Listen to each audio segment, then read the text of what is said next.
Good morning, Christview. How is everyone? All right. Hey, today after, what did we have last week? We had Music with the Minister where we listened to a good old rap song.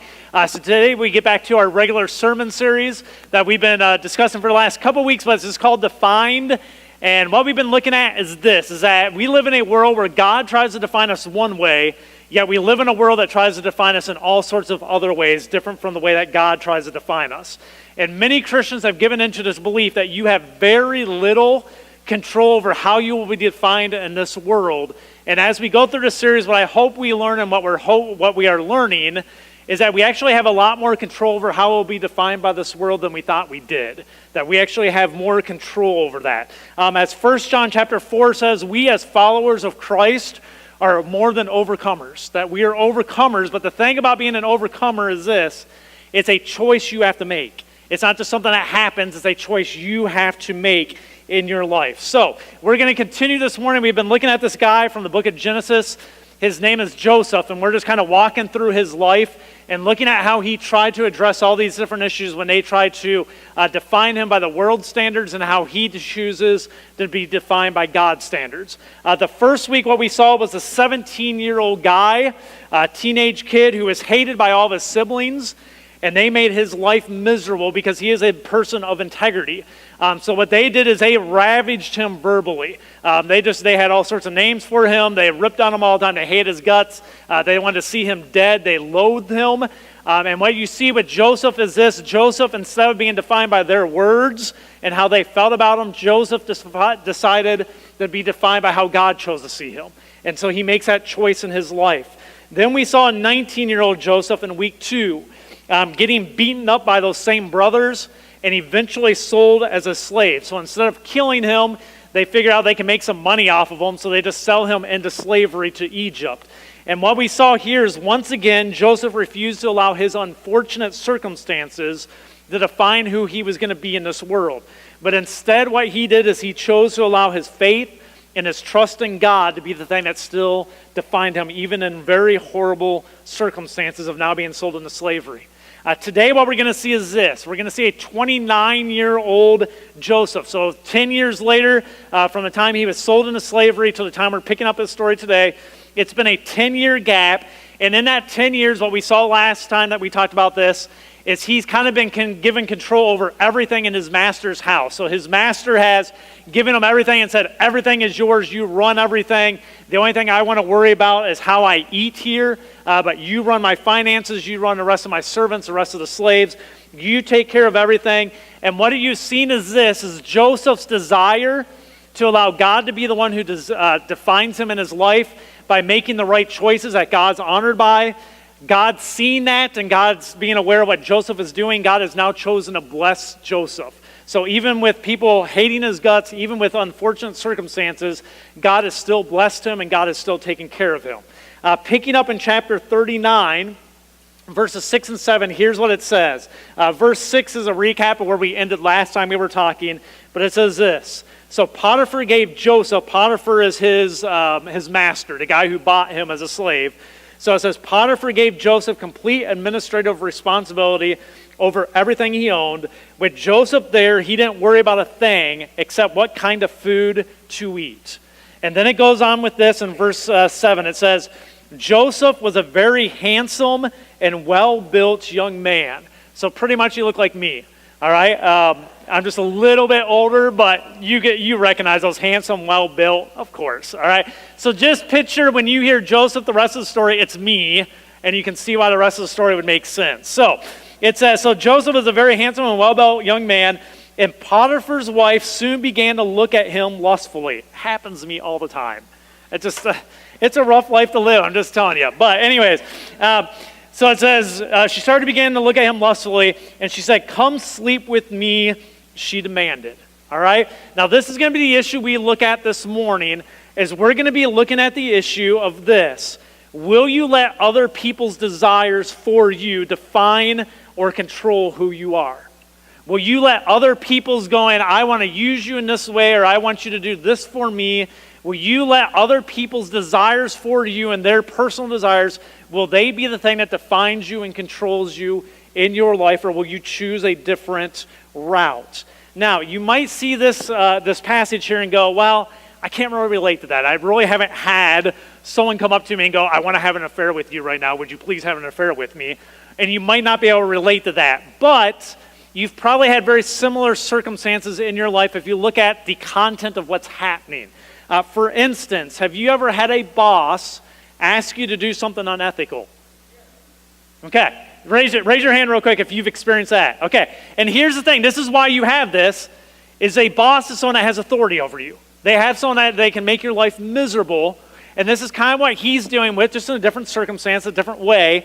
But it's the same thing if you've had a boss try to get you to do something unethical. Have you ever had a friend try to get you to do something you knew wasn't right? And they put pressure on you to do something you knew wasn't right? Well, I'm sure most of us have at some point in our lives. Have you ever had a work colleague attempt to convince you to cheat or lie at work? Have you had that one happen?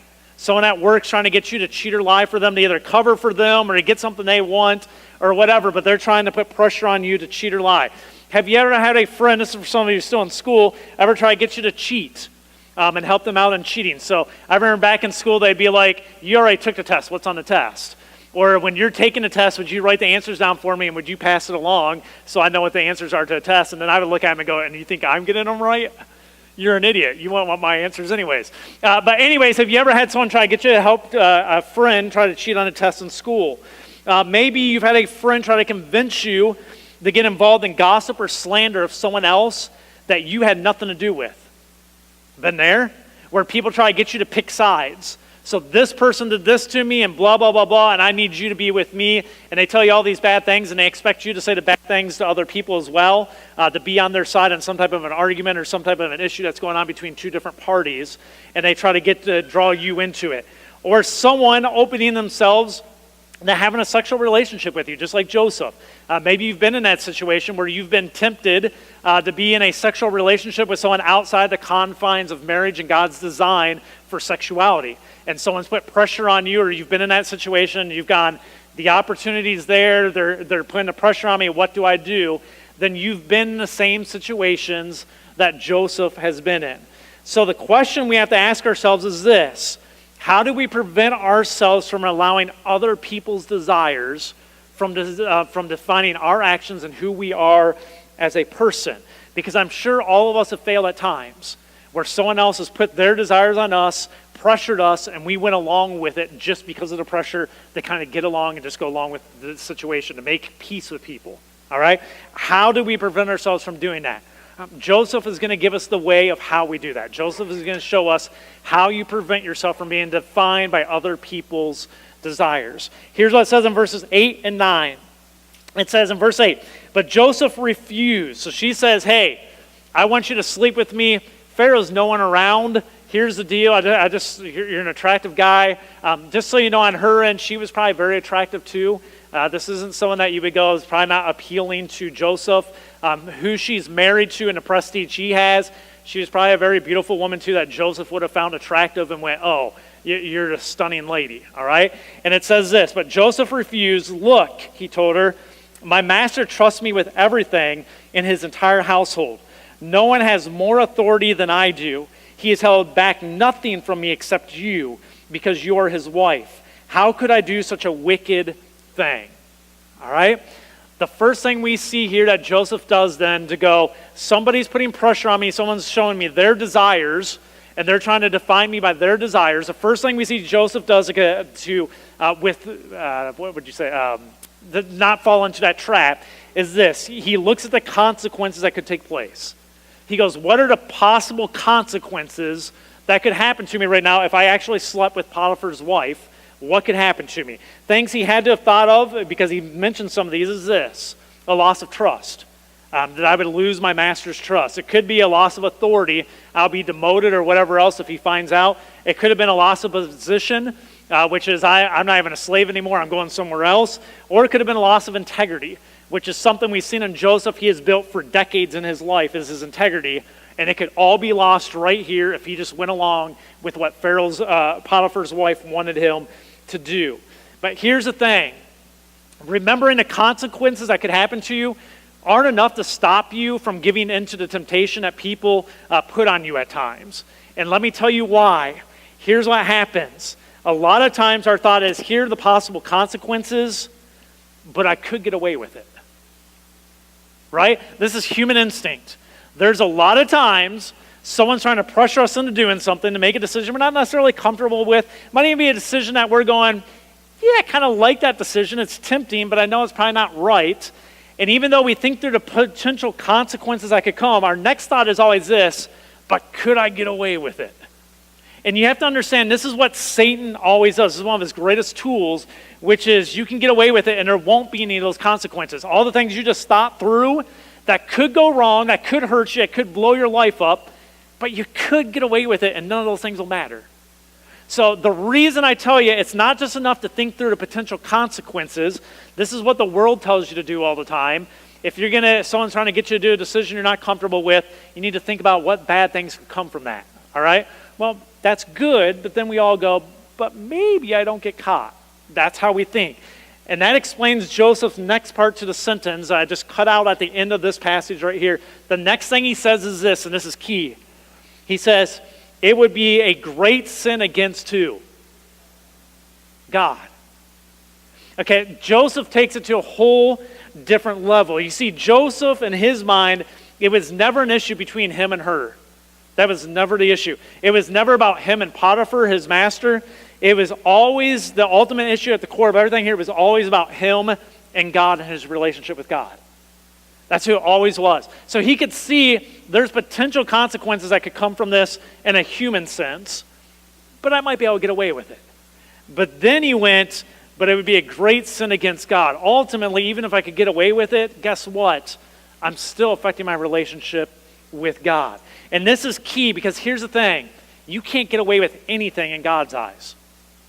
Honestly, can you hide anything from God? Okay? So even if you can hide it from people and avoid the consequences with people, you can't hide your decisions and your behaviors and your actions from God because he sees everything. He is everywhere. And Joseph reminded himself of this, and this is why this is such a key issue to remember in living and limiting other people's ability to define you, is if you remember that God is always there, God always sees, and even if you can hide it from human eyes, you can't hide it from God's. It will make you a much more strong Christian in your faith, and the decisions you make, you will make more right decisions than wrong decisions because you're remembering the ultimate authority in your life is God, not people, and just consequences here on this earth. Does that make sense? Because it explains why this next part can be said in verse 10. Now understand here, you got an attractive guy, 29 years old, never been married. Got an attractive woman with every opportunity in the world for him to sleep with her, and she's saying, I want you to.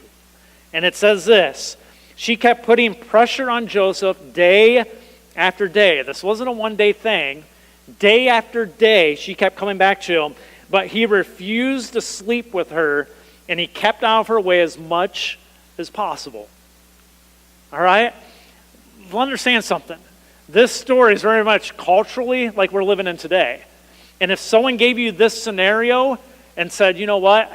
I didn't sleep with her because of my commitment to God. Most of us would sit back and go, man, that's amazing. That's a really faithful Christian, right? We'd all say that. That's amazing faith. That's a guy that's really strong, really solid in his faith and his walk with God. And that's what you see with Joseph. Is the thing that allowed Joseph to not be seduced into the situation is the fact that he kept his relationship with God at the forefront of his life. It was always in the forefront of everything. It's ultimately not between these people and me. It's between me and God, and I will not ruin that relationship. I'm not going to offend God by going down this route. And he kept that in the forefront of his mind. We also see he does another thing that's brilliant, and it's this. It says he attempts basically to avoid the situation as much as possible. So to the best of his ability, he doesn't just remember the potential consequences. He doesn't just remember, I'm going to hurt God and my relationship with God if I do this thing. He also then goes, this is going on day after day after day. She keeps doing this. I'm going to avoid this lady like the plague the best I can within the context of where I can go. Have you ever been there before where like someone kept trying to pressure you and you were just like, I got to avoid this person because they're just like, they're always on me. They're always trying to get me to do the same thing. Been there before? That's Joseph. So his wisdom says this, I try to avoid her. If she's in that room, I'm walking through 4 other rooms to get to that other room I need to get to, because I don't even want to walk through the same room with her in it right now, because I know what she's going to try to do. I know what she's going to say to me. I know how she's going to try to tempt me and persuade me, and so I'm going to avoid running into her, and that's what you see Joseph do, which then gets into verses 11 and 12. Here's what it says. One day, so somewhere through this period of time, it says, one day, however, no one else was around when he went in to do his work. She came and she grabbed him by his cloak, demanding, "Come on, sleep with me." Joseph tore himself away, but he left his cloak in her hands and he ran from the house. And what we see here is this woman is persistent. Okay? This isn't a woman that's given up. This isn't a woman that's going, "Oh, he rejected me. No, he's not going to do it because of his God." This is a woman that's persistent. And let me tell you, if you haven't come across someone like this in your life yet, you will. Which is, if you are living a faithful walk with God, there will always be people that come into your life that try to get you to live differently. And some of those people will be very persistent, that will constantly get on you and keep going, "Hey, you can do it. It's just a small thing. Just do this, do that." And they're constantly just on you. And that's what you find with Joseph. And at this point, she grabs him and says, "This is our time." And he runs away, and she actually holds onto his cloak. Verse 13 through 15, it says this. When she saw that she was holding his cloak and he had fled, she called out to her servants. Soon all the men came running. "Look," she said, "my husband has brought this Hebrew slave here to make fools of us. He came into my room to rape me, but I screamed. When he heard my screams, he ran outside and got away, but he left his cloak behind with me." So what you see here on top of this is this. This woman has no moral compass. And you're seeing the wisdom and Joseph's ability to go, "I should have nothing to do with this lady," because she has no moral compass at this point. And here's the thing. His first thoughts of, "Maybe I could get away with this," we're finding out later in the story there was no way he was ever going to get away with this. Because if he sleeps with her, she's not a woman that's going to keep her mouth shut. It's pretty obvious, all right? So even in that sense, he wasn't going to get away with this. So even if he thought that was a possibility, his wisdom by doing what God has called him to do and live the life God has called him to live his life by has once again protected him, all right, from being put in a situation with a woman that he thought, "Maybe I could get away with." No, you couldn't. She's an immoral woman. She has no moral compass. No matter what, this was a losing situation for you from the start. Goes on verse 16 through 20. It says this. She kept the cloak with her until her husband came home. Then she told him her story. "The Hebrew slave that you brought into our house tried to come in and fool around with me," she said. "But when I screamed, he ran outside, leaving his cloak with me." Potiphar was furious when he heard his wife's story about how Joseph had treated her. So he took Joseph and threw him into the prison where the king's prisoners were held, and there he remained. So once again, we see this. Joseph finds his life thrown into turmoil, not because of anything he did, but because of other people's actions. Literally, this is the third time his integrity has ruined his life in this physical world. The third time that his life is thrown into turmoil because of him choosing to do things right. Now, put yourself in his place. Can you imagine what's going through his head? Can you imagine? Most of us, we have these situations. Maybe this has happened to you once in your life. And you got through it and you're like, "Thank God you got me through that. And yeah, I suffered a lot through that, but things have turned out okay, and thank you, God."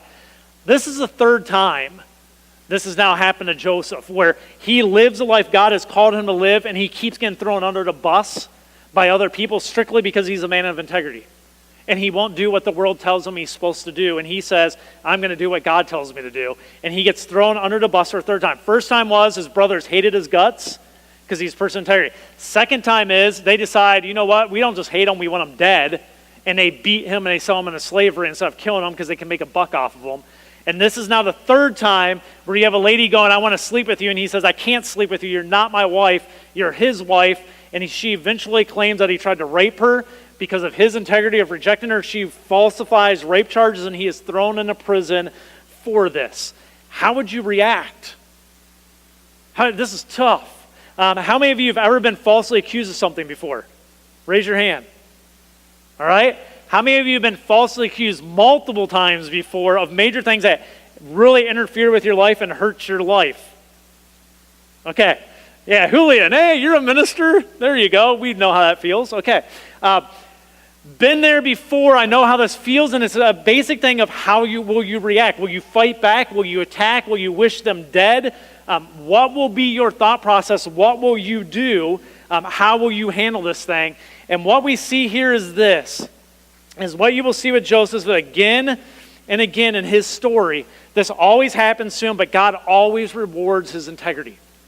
So even though he keeps getting thrown under the bus, you will see in his lifelong story, it just keeps going on and on and on. As long as he keeps God at the forefront of everything, even as he goes through each of these unfortunate circumstances, God always rewards his integrity. Here's what it says in verse 21, and this is where we'll wrap it up today. It says this, "But the Lord was with Joseph in the prison and showed him his faithful love. And the Lord made Joseph a favorite with the prison warden." Okay? It's very interesting. It says here, God showed him his faithful love. You have to imagine, Joseph was demoralized. The guy was depressed. The guy was heartbroken. You have to imagine this guy, for 10 years, he served this guy well. And in 10 years, he worked his way to the very top of the pecking order of all the slaves and was given total authority over everything. Felt like a free man again with some authority. And it's all ripped from his hands again, and he's thrown back into prison. Right back where he started 10 years ago as a slave, now he's in prison, even a worse situation. And you're looking at that going, this guy had to be brokenhearted. And what's it say the first thing God does?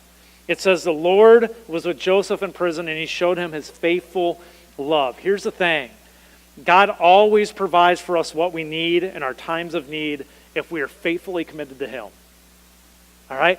God will always provide you what you need in your times of need when you are faithfully committed to him. Don't allow yourself to be defined by other people's desires, because their desires never have to do with what's best for you. It's all about them. It's never about you. And it's about how they can serve themselves and better themselves. So don't ever allow them to define you. Learn to be faithful followers of God. Keep your relationship with him at the forefront of your life. And I guarantee you, God will always provide you what you need when you need it. He always has. I can speak out personally. He always comes through with that. And it might not always be the way you wanted it and the timing that you wanted it, the way you thought it would happen. But God always provides you what you need in your times of need when he knows that you are faithfully living for him. You can bank on it. Would you pray with me? Heavenly Father,